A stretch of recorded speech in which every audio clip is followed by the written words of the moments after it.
कहानी की शुरुआत अहित्यानगर के बाहरी इलाके में सन्नाटा था। मीरा अपने वफादार कुत्ते टाइगर के साथ जंगल की सीमा पर घूम रही थी। तभी उसे हवा में बारूद की गंध आई। टाइगर अचानक रुक गया और घने झाड़ियों की तरफ देखकर गुर्राने लगा।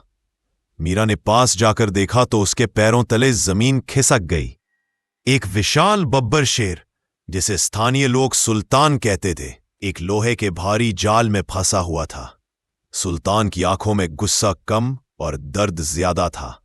उसकी दहाड़ अब एक सिसकी में बदल चुकी थी। खौफनाक मोड़, द स्कैरी ट्विस्ट। 4 नकाबपोश शिकारी निकले। उनके हाथों में अत्याधुनिक राइफलें थी।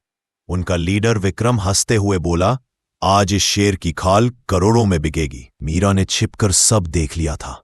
वह जानती थी कि सुल्तान को बचाने का मतलब है मौत को दावत देना। लेकिन सुल्तान की आंखों ने मीरा को झकझोर दिया था।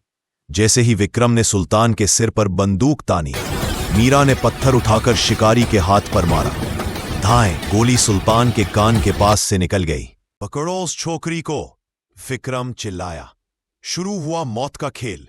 मीरा जंगल की पगडंडियों को अच्छे से जानती थी। वह तेजी से भागने लगी। टाइगर ने शिकारी के पैर पर झपटा मारा, जिससे एक शिकारी की बंदूक नीचे गिर गई। मीरा ने फुर्ती से वह गन उठाई। उसे अपने पिता, जो एक रिटायर्ड फौजी थे, से शूटिंग सीखी थी। मीरा ने शिकारियों के पैरों के पास गोलियां चलानी शुरू कर दी ताकि वे पीछे हटें। थक थक थक, गोलियों की आवाज से पूरा जंगल गूंज उठा।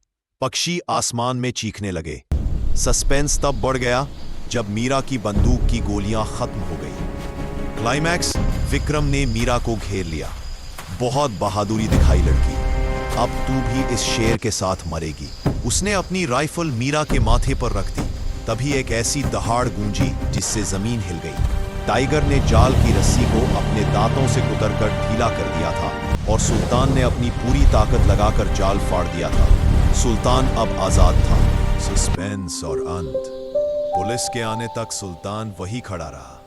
विक्रम और उसके साथी पकड़े गए। जब सब शांत हुआ, सुल्तान मीरा के करीब आया। सस्पेंस ये था कि क्या वह हमला करेगा, लेकिन नहीं। उस खूंखार बब्बर शेर ने अपना सिर मीरा के हाथ पर रगड़ा, जैसे वह उसे शुक्रिया कह रहा हो। मीरा, टाइगर और सुल्तान। उस दिन अहित्यानगर के जंगल ने एक नई दोस्ती देखी। सुल्तान वापस अंधेरे जंगल में ओझल हो गया। लेकिन आज भी लोग कहते हैं कि जब भी मीरा जंगल की तरफ जाती है, सुल्तान उसे दूर से ही सलामी देता है।